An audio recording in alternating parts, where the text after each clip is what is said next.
Assalamualaikum warahmatullahi wabarakatuh. Ketemu lagi di podcast Pasar Minggu. Castis pasti seru. Hari ini kita ngobrol dengan Kolis, di seorang pegiat sastra dan seorang jurnalis. Serem nih kan. Nggak ada yang kenal. Nggak kenal. Nggak penting. Yang penting orang punya pemikiran yang baik, ya kan gitu. Siap, Nggak penting kita orang terkenal tuh nggak terkenal. Oh iya betul. Oh iya. Gimana lo awal mulai mengenal sastra? Oh wah, kalau di cerita awal sih lama sih kalau Lama, awal, dari sekolah. Dari sekolah. Dari sekolah di Lo pesantren. SMP, di pesantren. Di pesantren waktu MA. Jadi Madrasah Aliyah itu ada teater kertas. Oh, teater awalnya teater ya. 2006. Oke. Lama juga ya. Udah tua ya. Ketahuan umurnya. Jadi 2006 singkat ke 2009 kuliah di Jakarta. Memang nyari kampus yang ada jurusan sastranya, yang ada teaternya. Nah, pas di kampus saya itu. Kampusnya dekat daerah sini sih, daerah Pasar Minggu. Ya. Nama komunitasnya Komunitas Ranggon Sastra. Ranggon. Ya. Komunitas Ranggon Sastra. Sekarang usianya sudah ke-16. Ini 16. kaosnya saya pakai nih. Ini kaos ulang tahunnya yang ke-16 yang tahun. Mengakar. Mengakar dan iya. mekar. Oh iya. Kayaknya kayak B. Dijadiin langkah 6 soalnya. 6 nih dari itu. Iya, mengakar dan mekar. Ya. Pohonnya pohon beringin tuh kan. Iya. Itu nggak kuning kan. Buku nih. Itu buku. Akarnya buku. Ya, itulah singkatnya. Jadi di kampus saya berkegiatan di komunitas tersebut dan juga kalau dari sisi pegiat sastranya ya, dari sastranya. Kalau dari sisi jurnalisnya saya di kampus pernah jadi pimpinan redaksi majalah sastra dulu. Tetap gitu. aja sastra. Tetap hubungannya tetap sastra. berhubungannya sastra. Nggak, maksud gini. Lo langsung tertarik ke dunia sastra itu berteater dulu tadi kan dari MAN ya tadi dari pesantren. Dari pesantren terus apa yang membuat lo gue lebih kan jarang ya sekarang anak muda yang mau tahu soal sastra kalau menurut gue menurut gue nggak tahu ya kalau keluaran banyak tapi untuk membaca aja anak-anak jangan kan ngomongin di sastra membaca aja benar. Kalau suka sama karya itu diawali dengan dongeng dulu, Om. Karena sering didongengin atau? Enggak, sering baca dongeng waktu zaman SD kan. Kalau dulu kan di buku pelajaran bahasa Indonesia kan banyak dongengnya tuh. Kalau di kampung saya kan ada Mandi Laras atau siapa gitu kan. Sering baca itu, kemudian dongeng daerah. Dongeng Nusantara. Nusantara. Kemudian di pesantren juga suka koleksi zamannya buku-bukunya Bastian Tito. Tuh. Tahu lah itu apa namanya Wiro Sableng. Nah, itu. Silat. Nah, ditambah ketika di pesantren saya juga sering nongkrongnya di perpustakaan, ditambah juga pernah jadi penyiar radio di pesantren selama setahun. Disitulah saya semakin suka baca dan yang awalnya saya berpikir bahwa membaca itu hobi, setelah membaca bukunya salah seorang penulis dari luar itu mengubah pola pikir saya bahwa membaca itu bukan hobi sebenarnya. Oh gitu? Iya, ada seorang penulis namanya Dr. Raghib Assirjani, nama siapa itu namanya. Nama buku, judul bukunya Spiritual Reading. Itu bukunya. Jadi beliau mengatakan dalam bukunya bahwa membaca itu bukan hobi, tapi kebutuhan premier. Kebutuhan premier sama kayak kita, kenapa kita makan, kan karena kita ini dan sebagainya. Kemudian yang paling saya ingat itu ada satu kata mutiara lah, ataupun kata-kata yang kayak menyentuh lah tempel sini lah, bahwa dia mengatakan dalam bukunya bahwa seseorang yang tahu akan artinya membaca, kata dia kan, pasti dia akan menyisihkan uangnya setiap 1 bulan sekali untuk membeli buku, walaupun dia harus kelaparan. Itu yang saya lakukan sampai sekarang tuh. Oh gitu ya? Jadi lu sering kelaparan ya? Enggak, maksud saya sering menyisihkan itu. Kasian kan? Lu kan jadi ibadah ya kan? Gak punya kawan, gak makan. Bukan itu. Gitu. Iya juga. Itu kan dulu sebagai anak kos ya kan, anak kos. Sekarang juga masih anak kos. Tapi beda lah, beda. Saat ekonominya sedikit berubah. Ya, apa namanya? Ya begitu pentingnya buku lah. Iya. Membaca tentunya. Membaca itu begitu penting karena saya ingat juga idola saya kan kalau di Indonesia itu selain kalau Hairil Anwar kan pasti idola semua orang Oh, iya. dalam dunia sastra. Siapa sih yang nggak mengidolakan Karena dari Hairil kita Anwar? SD Semua kita orang pasti hafal aku ini binatang aku jalan binatang dan lain jalan di sebagainya. Ponegoro ya kan. Kalau yang paling saya suka kan yang sia-sia, Sia-sia. yang terakhir yang mampus lah kau Mau koyak-koyak. koyak-koyak sepi. Itu perasaan hati. Seakan-akan mampus kau dikoyak-koyak sepi, padahal yang sepi dia sepi dia sebetulnya. Jadi curcol ya. Ada curcol. Oke. Jadi kalau idola saya itu salah satunya Karena Anwar. Terus bukan Hairil Anwar itu udah lebih udah di atas udah idola. idola lah ya. Ya. Kalau dalam dunia satu saya paling mengidolakan yang sudah meninggal itu Arswendo dan Remi Silado. Oh, Remi Silado. Itu idola saya banget. Kemudian yang masih hidup ada Seno Gumiraji Dharma. Oh, sama. Kalau Seno sama. Seno sama. Itu idola banget. Saya bukunya itu wah Lengkap. lengkap. Hampir lengkap kalau gua. Kalau saya lengkap. Lengkap. Seno Gumiraji Dharma saya lengkap. Karena ada penembak misterius, Ya, saksi Saksi mata. Yang saya sedang baca itu yang kemarilah sayang datanglah menjelang kematian. Oh ya itu. Itu yang sedang saya baca. Iya, iya. Jadi di buku Remi Silado itu Remi Silado sering menyisihkan kosakata ataupun kata-kata mutiara dari Lao Tzu ya. Ya, Lao Tzu apa? Yang dari Cina itu, bahwa ada sandang untuk dimakan, ada apa untuk dipakai gitu kan, dan yang terakhir ada buku untuk dibaca. Nah, tetap buku ya. Iya, tetap itu buku. yang terakhir. Jadi ada sandang untuk dimakan, ada apalah istilahnya kalau apa untuk Pakaian dipakai, untuk pakaian gitu kan. Ya, Saya lupa sandang itu. pangan. Dan terakhir ya ada pangan, ada pangan untuk ada dimakan. buku. Yang terakhir ada buku untuk dibaca. Ya. Itu yang memotivasi saya untuk selalu bahwa kemana-mana harus ada buku. Ada buku. Artinya kalau misalnya kita tidak membaca,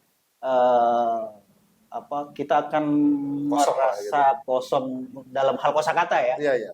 Dan saya sepakat dengan apa yang disampaikan oleh Remi Silado bahwa seorang penyair ataupun seorang pembaca buku ataupun pegiat sastra itu dia tidak boleh mengatakan bahwa saya tidak bisa menjelaskan ini dengan kata-kata ataupun saya tidak bisa menjelaskan bahwa ketika ditanya seperti apa sih rasanya jatuh cinta atau seperti apa sih rasanya ketika dia mencicipi makanan, lalu dia menjawab saya tidak bisa menjelaskan dengan kata-kata. Itu larangan keras bagi seorang penyair ataupun seorang pegiat sastra. Harus bisa Menjelaskan. Kenapa? Karena seorang penyair ataupun pegiat sastra, sastrawan, penulis dan lain sebagainya, dia adalah gudangnya kosakata. Maka tidak boleh mengatakan bahwa kehabisan saking kata-kata. indahnya saya sampai kehabisan kata-kata, nggak boleh. Dia bukan sastrawan. Oh iya. Sastrawan. Dia harus Apalagi menjelaskan penyair. bahwa matahari itu seperti ini. Nggak bisa. Keindahannya tidak bisa dijelaskan oleh kata-kata. Loh, kok bisa nggak bisa dijelaskan? Itu harus dijelaskan dengan kata-kata, gitu kan? Itulah salah satu yang saya ambil dari karya-karya Remi Silado, karya Arswendo. Gitu. Banyak sih penulis Indonesia, cuman selera kan. Selera ya, pilihan lah itu harus banyak referensi, gaya bertuturnya. Kalau gue emang kalau puisi ya tentu lah ya. Kayak Anwar tuh nggak bisa. Iya, saya nomor satu lah. Cerpen novel emang kalau gue lebih kena ke Seno. Iya. Gitu. Ya kayak Alwan dan Wes Rendra itu nggak bisa dipisahkan lah, itu dua dengan gayanya dia. Nah, setelah lu akhirnya dulu kuliahnya emang sastra bahasa Indonesia dan sastra Indonesia. Sastra Indonesia lah orangnya kan ngomong gitu. Iya. Berarti memang dari awal tuh pengen banget sekolah dan ya lu harus hidup dengan dunia itu. Iya. Yakin di waktu itu. Yakin. Kan orang kan cita-cita dokter atau insinyur. Wah, gue sastra aja gitu. Iya, yakin. Karena saya selalu merasa yakin bahwa orang yang membaca dan dekat dengan buku itu akan tidak akan pernah tua. Saya ingat kata-kata Budi Dharma. Oke. Menulis itu adalah obat menulis itu untuk memperpanjang usia. Gitu kan? Dan itu nggak cuma Pram yang mengatakan bahwa Pram mengatakan kita akan hilang dari peradaban kalau tidak menulis kan. Itu kata Pram. Sebelumnya sudah ada yang mengatakan kalau dalam di pesantren pasti tahu dalam sebuah kitab yang dikarang oleh Imam Burhanuddin. Malah kan gue sempat ngomong tapi gue lupa kalimat lengkapnya. Di kitab itu dia ngomong selagi ada toko buku bahwa kalau kita mau hidup, kalau Hairil Anwar kan aku mau hidup 1000 tahun lagi dengan tulisannya kan. Di dalam kitab-kitab juga ada bahwa kalau kita mau merasakan atau tidak akan pernah mati, maka kita harus punya karya. Ya. Kita harus punya tulisan, punya apa dan lah, punya sesuatu yang bisa dibaca oleh orang lain. Oleh Berarti orang lain. lu banyak referensi tulisan, banyak membaca. Tulisannya juga udah banyak. Lu lebih cenderung nulis puisi, novel, cerpen atau Puisi dan cerpen, tapi lebih banyak puisi sih. lebih banyak puisi? Cuma agak jarang sudah sekarang karena Kenapa? lebih sibuk Jurnalis. sibuk nyari cuan lah sebenarnya. Ya jujur ya jurnalis Jurnalis. lebih tepatnya di situ. Jadi agak jarang nulis gitu kan. Paling cuma nulisnya satu bait untuk status Facebook, untuk bikin orang-orang orang-orang kesel sih. Orang kesel. Bukan baper sih tapi kesel gitu. Bukan lagi galau. Bukan Itu temen lu. Kalau temen lu. Ada spesialisnya. Galau. Ada spesialis galau. Nah, kalau puisi, alhamdulillah ada beberapa puisi saya yang pernah dimuat di koran, pernah. Jadi pernah ngalamin juga, Om. Koran ngalamin ya? Pernah ngalamin tulisan saya dimuat di koran, di majalah. Pernah juga kalau di buku 2 kali berturut-turut 2016-17 kalau nggak salah. Itu 175 penyair seluruh Indonesia. Ada karya saya di situ. Ya. Jadi ada kurator saya kirim. Tapi belum bikin kumpulan puisi sendiri. Ada. Cuman belum sempat diterbitin secara utuh, maksudnya secara sah gitu kan. Maksudnya ada ISBN-nya belum. Masih dummy waktu itu karena sama teman-teman komunitas ada. Saya terbitin 1 buku. Untuk kalangan terbatas lah. Ya. Terbatas komunitas masih belum diseriusin. Jadi kapan mau diituin? Jangan lama-lama. Ya mungkin secepatnya lah. Cepatnya. Ya, harus gabung juga. Gue juga banyak harus dukung laren juga. Iyalah. Itu yang tunggal. Kalau yang bersama banyak, di komunitas juga banyak gitu kan. Nah, sekarang kan lo kalau gue lihat kan di komunitas juga cukup aktif lah ya dengan mantau aja sih. Adik-adik lah ya. Udah zaman sekarang. Kalau menurut lu gimana pandangan mereka terhadap dunia sastra? Karena menurut gue sekarang tuh membaca itu tadi jadi permasalahan. Kalau kita dulu kan di usia gua gitu, mungkin usia lu juga. Tapi beda kita usianya. Beda. Ya, tapi mudah. Jadi kalau dulu di masa kita membaca itu kayaknya dipaksa gitu. Dipaksa dalam artian bukan lu harus baca, bukan, tapi bagaimana dulu kita masih mengenal koran. Hampir setiap orang kita berlangganan koran. Kalaupun tidak berlangganan, kita nongkrong di warteg pun tetap ketemu tuh koran. Jadi mau tidak mau kita itu membaca, walaupun nggak semuanya, ataupun cuma sekedar baca judulnya bolak-balik, tapi kita paling tidak membaca. Koran lampu hijau. Lampu hijau, ya, pos kota. Nah ini dia, itu bacaan dia. Nah kalau ya majalah Om Mama Om Papa dibaca. Generasinya Aneka Yes. Generasi. Makanya kalau kita dulu, nggak tahu anak sekarang ya. Anak gue juga nggak baca juga. Kalau di gue dulu masih mengenal Bobo. Ananda, kawanku. Ketika gue beranjak dewasa, gue mulai membaca ada majalah Hai. Udah tuh majalah mode. Majalah musik. Mode musik. Udah tuh. Sekarang tuh apa? Populer magazine. Itu lu. Itu udah dewasa. Kalau gue masih itu gue masih bacanya begitu. Nah, sekarang tuh mereka nggak mengenal itu. Tapi yang gue salut bahwa sekarang masih ada komunitas yang anak-anak muda isinya berhubungan dengan sastra, berarti kan membaca. Itu banyak orang ataukah kesusahannya apa?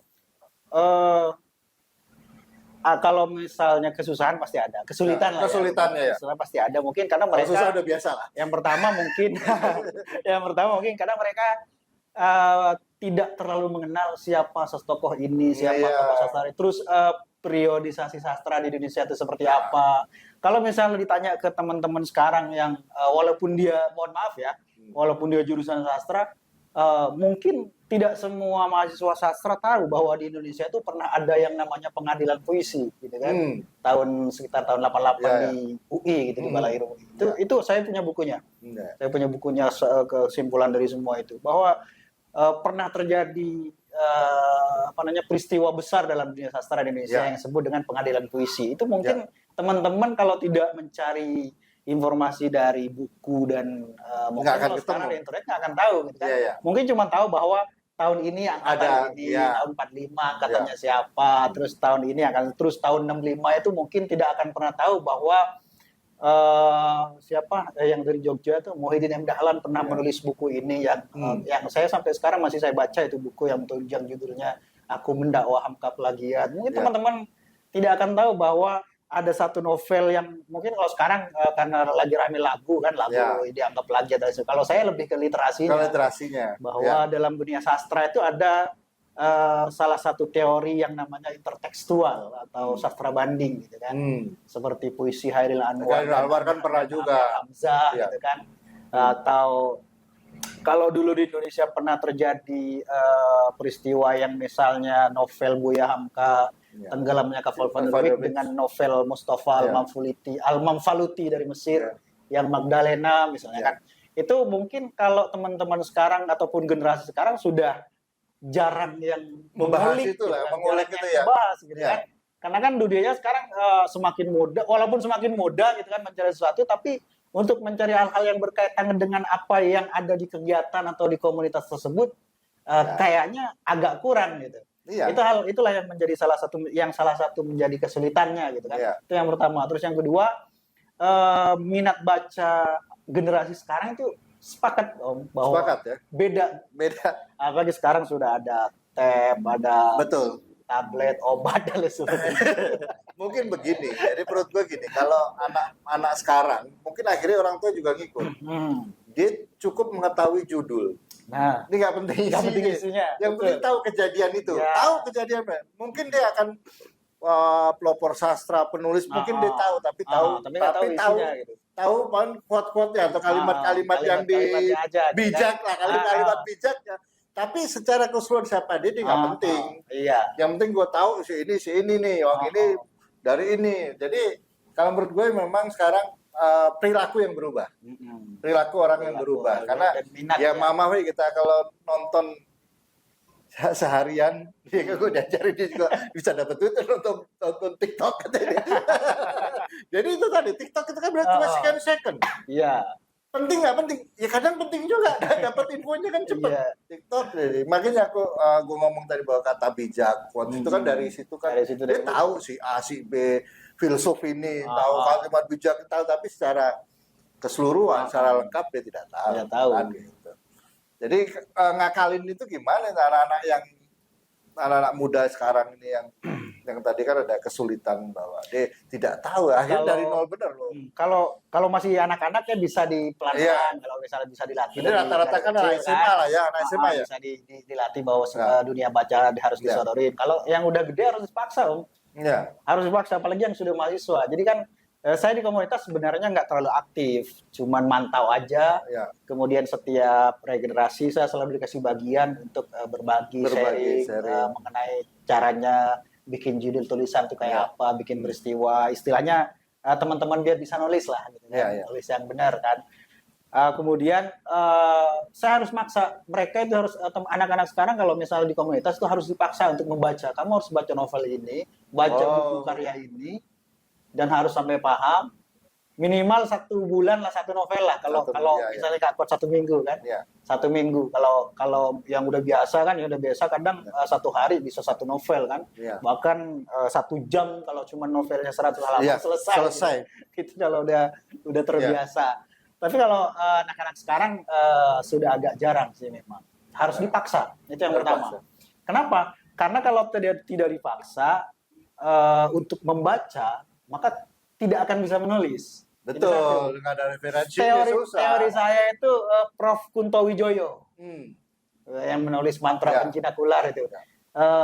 Teori yang saya gunakan adalah teori dari beliau, dari Prof. Kunto Wijoyo, bahwa syarat menulis, bukan syarat menjadi syarat menulis itu ada 3. Membaca, udah itu aja. Menulis bacanya 3 kali. Menulis, membaca, harus banyak baca baru lu bisa menulis. Nggak mungkin lu bikin baca 1 buku nulis.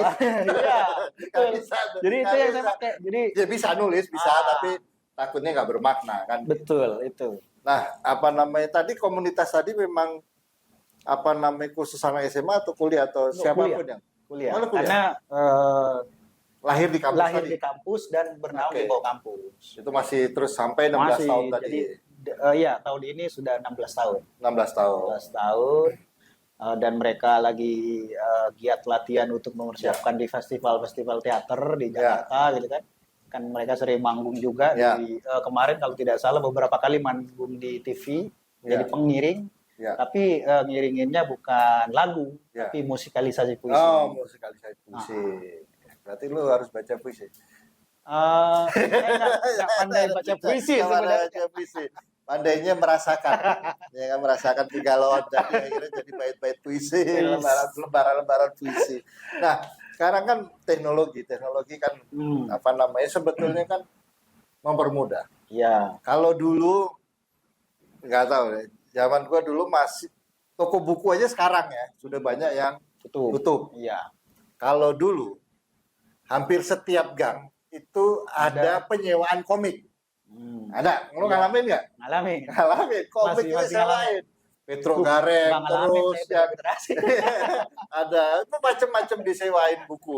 Berarti memang akhirnya gue pikir memang daya baca kita itu memang cukup berkurang. Benar Iya. nggak sih lu yang masih bergaul dengan komunitas anak-anak muda itu? Sepakat dong. Memang Memang benar, dunia literasi di negara kita memang Ya.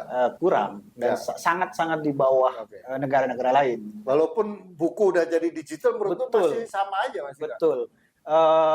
Saya kalau dibandingkan dengan buku fisik dan digital, Ya. saya memang tim buku fisik. Iya, gue juga Penggemar buku fisik. Selamanya saya buku fisik. Iya. Walaupun ada di digital, ya kalau bisa punya dua-duanya lah. Digital Iya. punya, fisik Iya, punya. fisik Tapi punya. untuk membaca dan untuk bisa dibawa kemana-mana, bukan buat gaya-gayaan sih. Tapi Iya. memang lebih apa ya? Lebih punya nilai kita Jadi- membaca buku fisik gitu.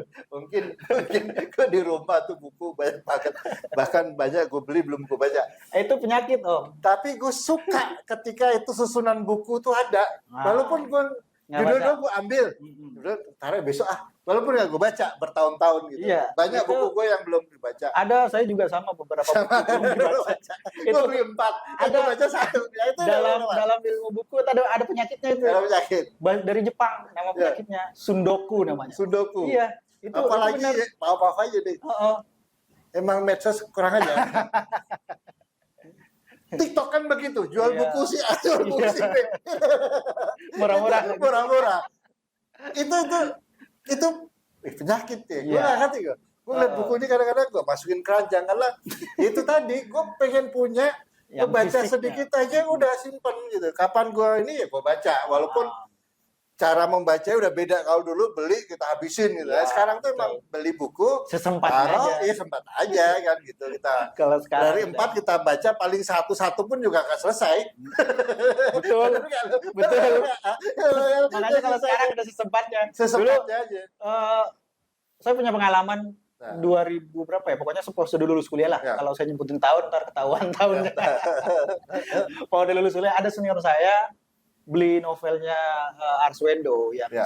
judulnya saya kasih tahu Senopati Pamungkas itu Ya. ada 4 jilid segini. Ya. Ada 5 jilid Iya. segini. Satu jilidnya itu 1000 halaman.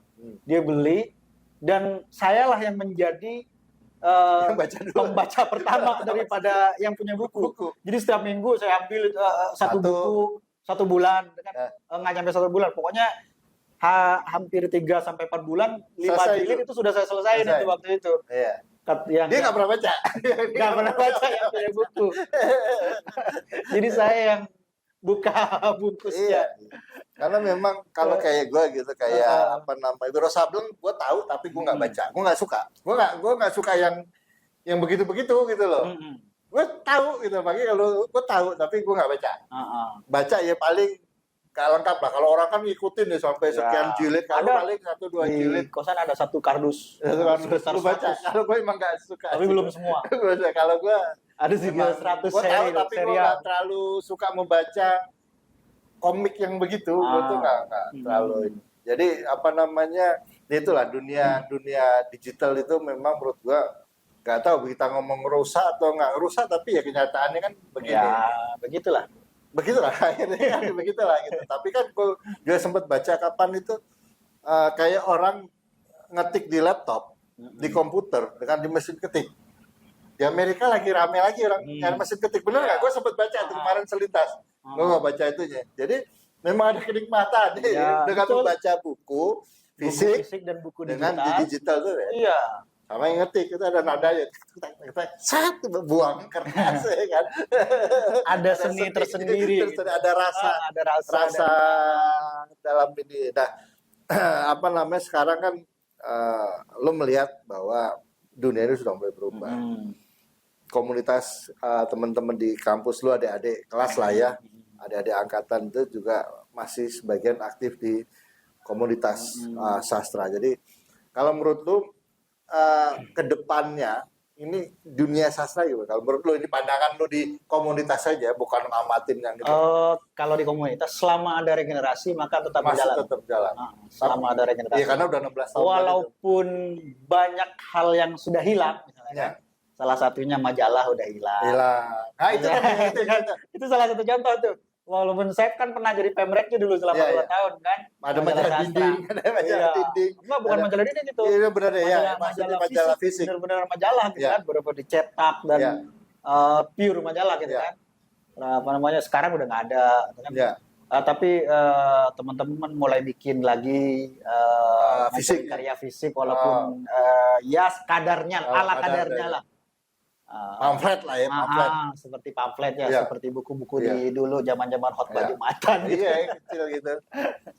Tapi kan apa dengan teknologi sekarang juga mempermudah. Teman-teman mau mengekspresikan dengan gaya apapun bisa. Dalam bentuk foto, dalam bentuk video, terus dikasih narasi dari tulisannya. Jadi teman-teman komunitas lo ini mengeluarkan apa namanya karyanya bagaimana? Itu tadi salah satunya kan bikin pamflet.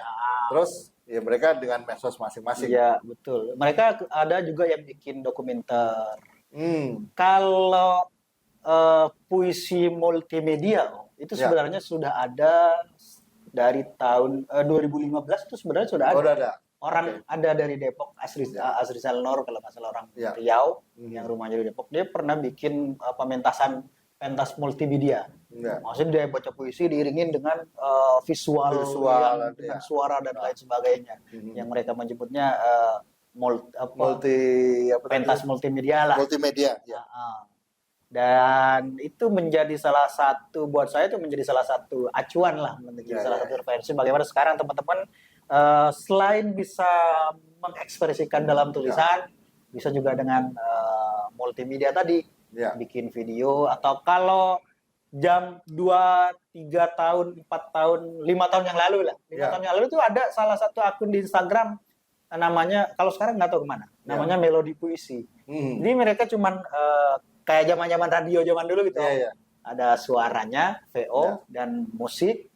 Teks itu aja.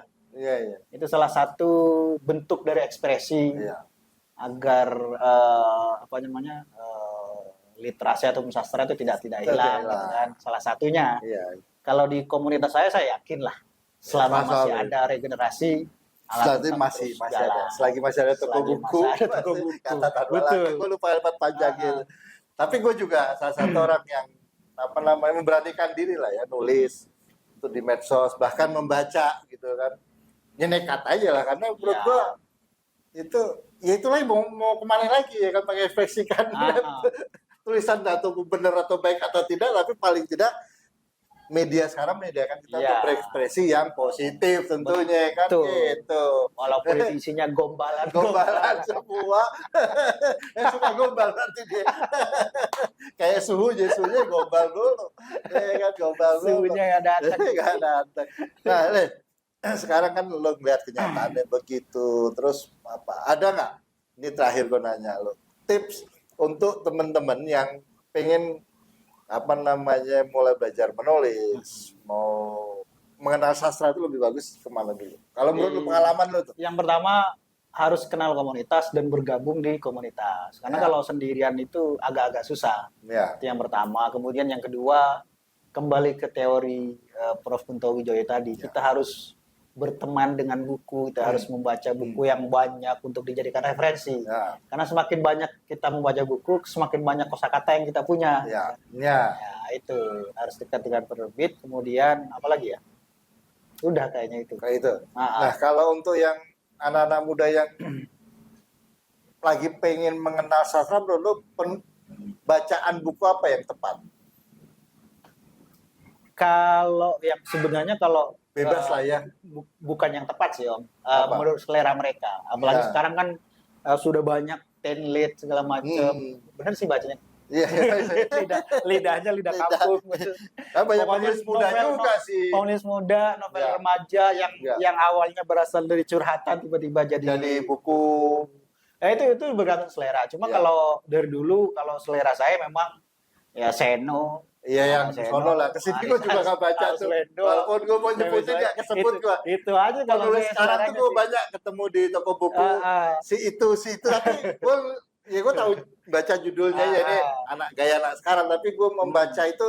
Tapi untuk awal untuk awal sih nggak apa-apa. Nggak Jadi apa-apa ya. saya tidak pernah melarang teman-teman di komunitas tuh untuk membaca karya siapapun nggak apa-apa sebagai referensi. Tapi kalau misalnya kalian mau Baca akan ketemu sih menurut gue. mau selera yang apa namanya mau menghasilkan hal-hal yang bagus, maka kalian harus punya selera yang bagus. Iya, bagus ada di tahun-tahun Iya. itu ya.